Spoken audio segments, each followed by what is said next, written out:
briefly, the theory of language maps onto the kabbalistic idea of the four worlds, which I will be touching on tomorrow. And then, if we continue the tradition of my doing a little bit of the Parsha on Fridays and then doing an extended series on Shabbos mornings, I might go ahead and give a talk on the four world theory of the Kabbalah. I'll say it very briefly. I believe it's this is found in the Zohar. I'm not exactly sure, but certainly in post-Zohar writings. The idea that in this Neoplatonic scheme, meaning of the emanatory dimension of God being present in the world, that it begins with the world of Atzilut, and Lahatzil means to emanate, and Atzilah is an emanation from the divine. So when we think of, for example, when the divine goes from its completely infinite, inexpressible reality and goes a level down, as it were, from a spatial metaphor, you can say that the incomprehensible but barely experienceable aspect of God, as it were, begins to take shape. So that's called the beginning of emanation. And then in the four world theory, the next world is Bria, which means creation. So this is something like the possibility that the world in consciousness can come into being. The next world down is called Yitzirah, which is formation. So sometimes I call this the structure of consciousness, the possibility of consciousness, the structure of language before it contains any particular meaning. And the last level is called Asiyah, which is the world of action, of thought, breaking meaning down into pieces, breaking meaning down into nouns and verbs and adverbs and punctuation. And we look at this strange thing called language and how it takes pure meaning and breaks it down into chunks. Let's say, for example, this poem. So he's coming out of a mystical experience that is non-linguistic. He translates it into something linguistic. He puts it into poetic form. Then, as it were, we read it, and then we reconstitute it. So we go from the asiyah of reading, comprehension, putting things together, realizing that we're not reading a technical manual, we're reading something else called poetry. It starts to take shape in the world of asiyah, of action. It moves up into the realm of yitzirah, of formation, the structure of language and meaning, up into the realm of bria, you might say the possibility of creation, all the way into atzilut, where the divine presence begins to, as it were, emanate itself, but now we're moving up into the moment of the divine emanation and then into the infinite. So in this kabbalistic four world theory, where you will have the infinity of the divine and then the four worlds of Atzilut, emanation, Bria, creation, Yitzirah, formation, Asiyah, action, but including mental action, verbal action, and so forth. And in Jewish meditation, there's a movement from going from, let's say, the experience of reading the poem and moving up through the four worlds, and then moving down through the four worlds and up through the four worlds and down through the four worlds. This is in the Kabbalah, and it's probably a very pure aspect of what we might call, again, this is descriptive, the Neoplatonic side of the Kabbalah, which is an emanatory system. And again, you have the emanatory system in Christianity with the idea of the logos. You have the emanatory system in Judaism with the idea of Torah becoming the mind of God becoming word, certainly in Islam. So in the Western traditions, where we have the sense of that the mind of God finds its way down into this realm, and then we human beings can, as it were, attach ourselves to the logos or the memra, this scheme of emanation up and down captures the meditative and mystical experience. So I wanted to say a few words about the Parsha. It's in my Shabbat thought. It's very familiar to the Ora Torah veterans, how words of this Parsha take us over to the perhaps most famous section in the Talmud of the oven of Achnai. If you have not read about the oven of Achnai, I wrote about it in my Shabbat Thought. You can look it up. We'll study it another time. One year on Shavuot, we studied it for hours and hours. I know, Sherry, you love this, and you've probably taught it for hours. So I'm going to put that aside for a moment, inspired by Shanti's poem. So there are many people who hear about this meditative experience, but actually aren't sure exactly what that means and how to begin. So I want to give just a very brief word on this idea. It's complex to say, but once you get it, it's not complex to do. But it does change your experience of yourself and of the world. Now, I want to start with a little bit of complex linguistic theory to help us resist the urge to define our terms. Now, if there's anybody who's in favor of precision in language and defining our terms, it is I, as much as possible. But I remember when I was studying moral philosophy, I discovered the idea, this is in prior to Wittgenstein, but mostly in Wittgenstein, where he talks about a language being a system, a web of interreferential meanings. So, for example, because my doctorate's in social ethics, therefore moral philosophy, we would try to define the word "the right," like with a 19th century capital R. And so whenever you talk about the right, you're going to end up talking about the true, the good, the just. So then when you try to define the just, you end up with the good, the right, and what you discover, there are root terms of human experience that can't be broken down, cannot be analyzed into subcomponents. It's as if that all reflective native speakers of a language, when I say the good, the right, the true, if you know English and you're a reflective person, you know what I'm trying to communicate. When you say, well, can you define the good? I, like everybody else, am just at a loss. So we assume that we are communicating something that we can't define, but on the other hand, around which we organize our lives. So, for example, in all natural law, natural right theory, the good, the right, the true, the just, there's just an assumption that something from a higher realm is communicating to us. And when John Stuart Mill and the other utilitarians wanted to get rid of this mysticism in law and ethics, and they came up with the greatest good for the greatest number, you can imagine how much trouble they encountered defining the good, and then even trying to figure out how we would ever know what the greatest good for the greatest number is. And it turns out the idea of the greatest good for the greatest number itself is a mystical kind of idea. It's not presented as a mystical idea. The more you think about it is. So we're never going to escape what I'm going to call the spiritual value fact, that we organize our lives around words we can't precisely define, but we spend our times, when we reflect, linking them to each other and then trying to live this out. So with that being said, I want to describe just a tiny bit about the beginnings of a contemplative practice. And if your urge is for me to define all my terms, I'm just going to ask you to go with me for a moment. So what does one do when one sits in a contemplative practice?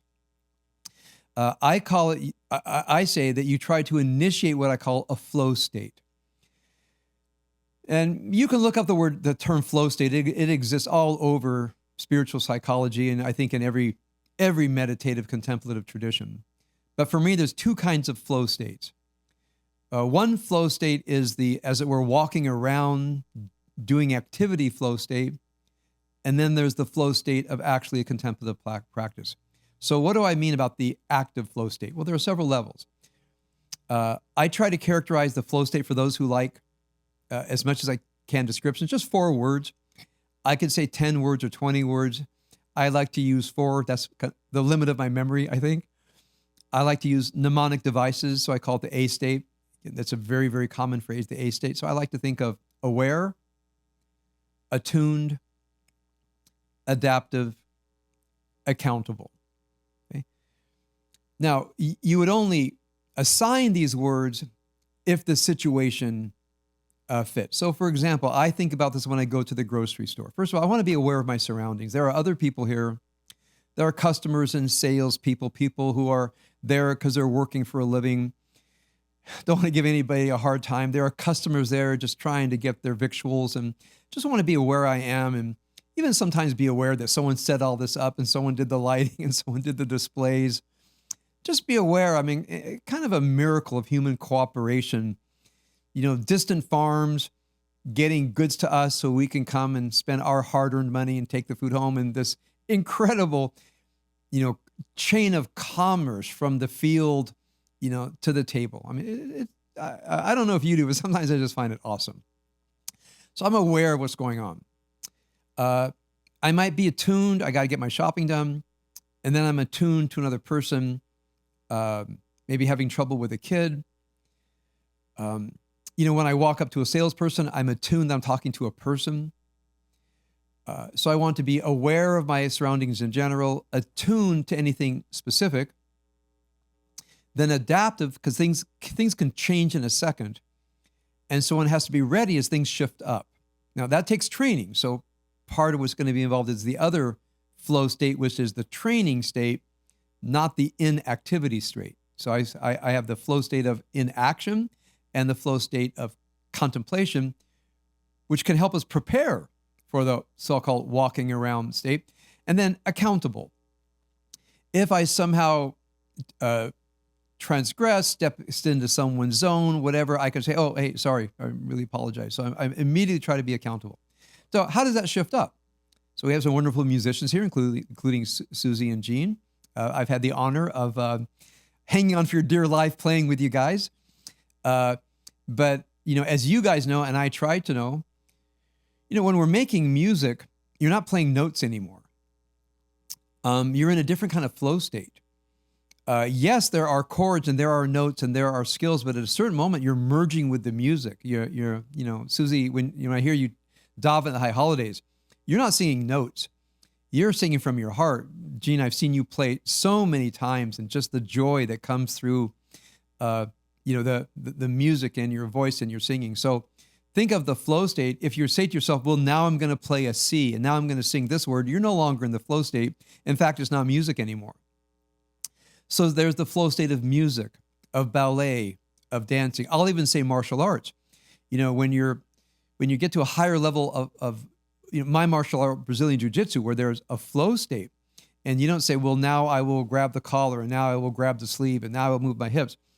You train so much that you're flowing through the moves, and the other person is flowing through the moves.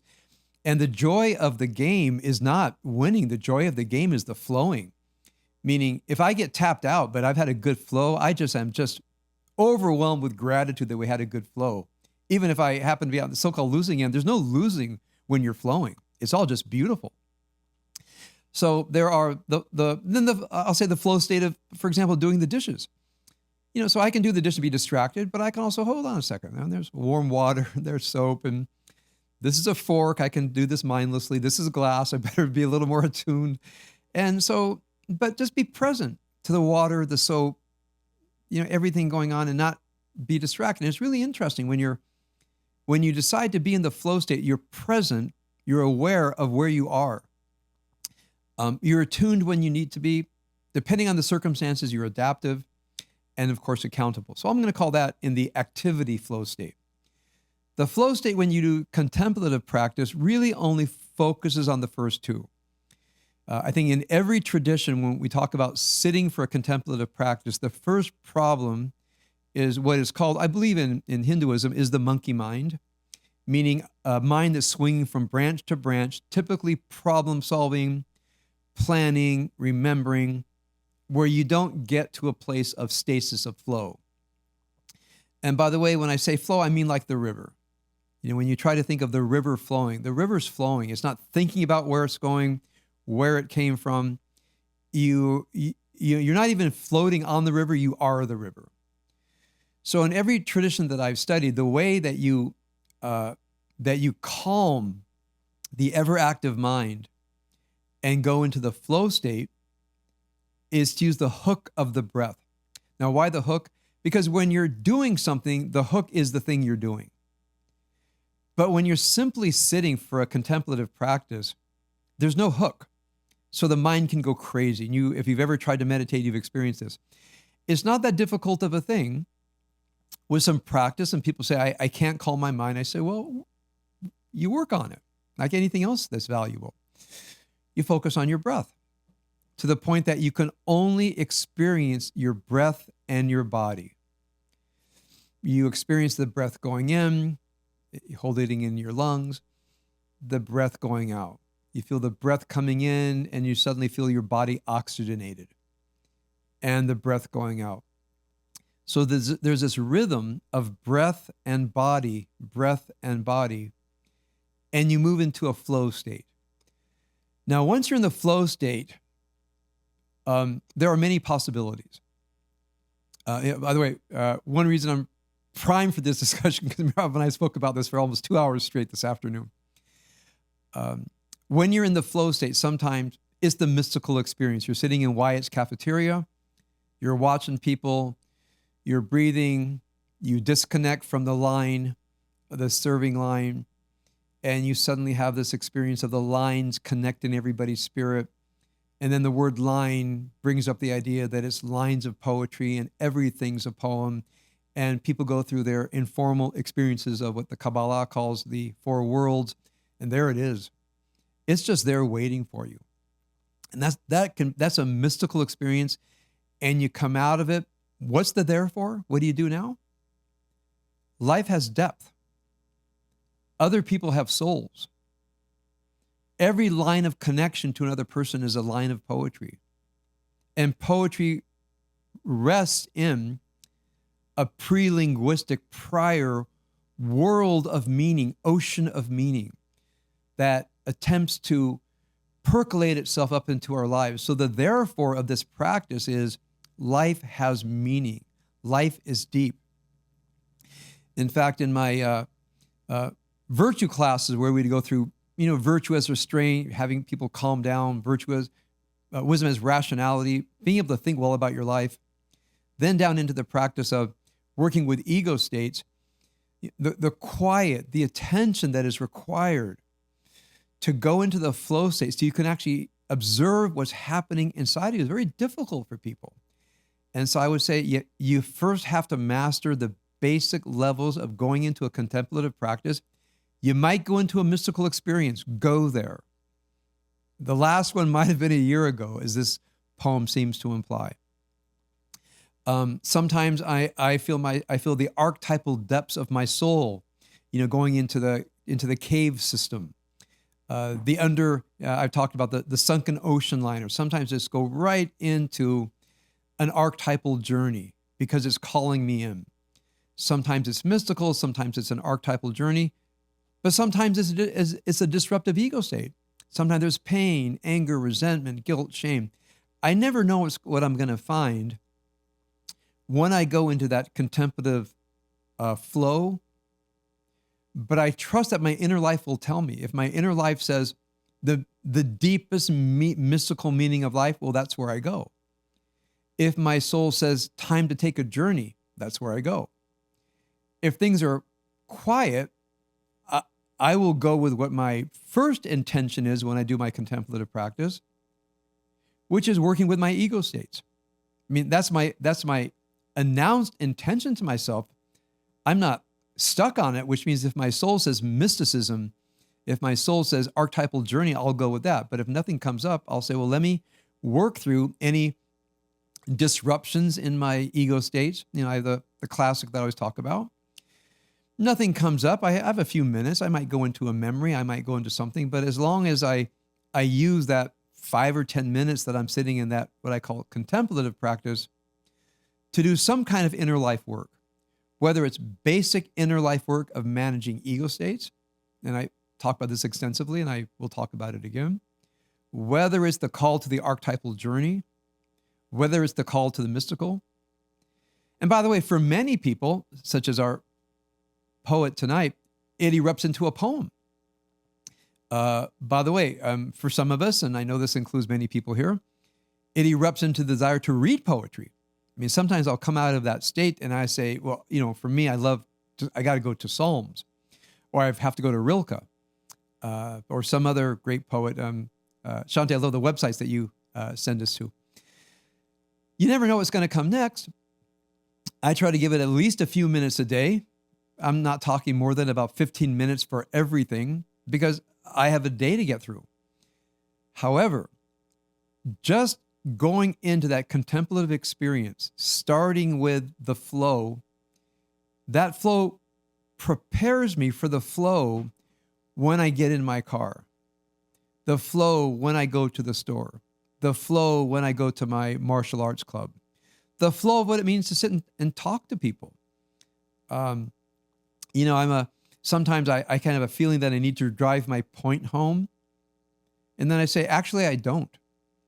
I don't have to drive my point home. Just breathe. Let them drive their point home. Let me just stop talking and open my heart. That's not my nature. That's from trying to, as it were, become more than my nature and develop my character. I mean, my nature is one thing. That's more what I'm born with. My character is what I choose to do with my life from a sense of the higher self. Well, how do I get to the higher self? It all begins with that basic contemplative practice. Sometimes you go down, sometimes you go up into the observer mind, objective mind, and so forth. But it all begins with a basic ability, a skill to master the what I'll call the basic contemplative practice. You can call it the flow. Because if you don't master the flow, disruptive ego states can take over the field of consciousness, and they can replace the flow with their agenda. Suddenly you feel sad, angry, fear, guilty, resentful. If you don't manage the field of consciousness with the skill of flow, that's when unconscious ego states, typically negative ones, flow in and take over consciousness. So when I read the poem about sitting in Wyatt's cafeteria in the mystical experience, it took me back to something I talked about last week, how much our lives are populated by these deep moments of meaning. I've shared many, but I remember the story I told last time was the twig I took home from Yosemite in the summer of 1969. I'd never been to Yosemite, saw the waterfalls and the hikes, and it was just mind-blowing. I lost the twig, and I just remember when I was in high school, there was I lived with a couple of buddies my senior year, and there was a tree outside of our apartment, and I just remember that tree. When I went to Okinawa, I found a tree. When I went to Israel, I found a tree. So and then of course, Kabbalah with the tree of life. So that's something that has simply accompanied me. And sometimes when I will just choose a tree, that tree is my talisman, as it were. It's the place I sit and go into the contemplative experience. It takes me back to so many memories of contemplative experiences. And of course, in this serendipitous moment when I was a junior in college and I discovered the kabbalistic tree of life, the whole thing flew together, joined together, flowed together, if I'm using the past tense correctly.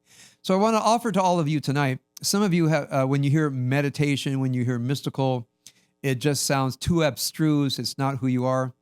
It's something you do all the time. You're probably just not focused. Everybody here said, wow, I need to be aware of where I am. And then you said, I need to be attuned. Sometimes to a dear one, a spouse, a child, a parent, something happening where you realize this is not the time to be distracted. This is time to listen and focus in. And there's a moment when things shift up and you say, I don't have to be attached to what was happening.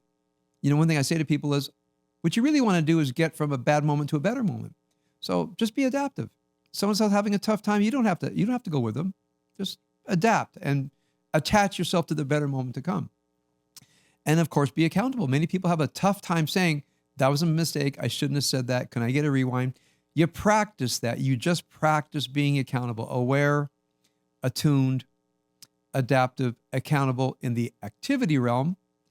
And then, of course, in the contemplative practice, it's mostly aware and attuned. So I want to finish with an anecdote. I know because I'm looking over at Susie and Jean here. Here's an anecdote that came to my mind.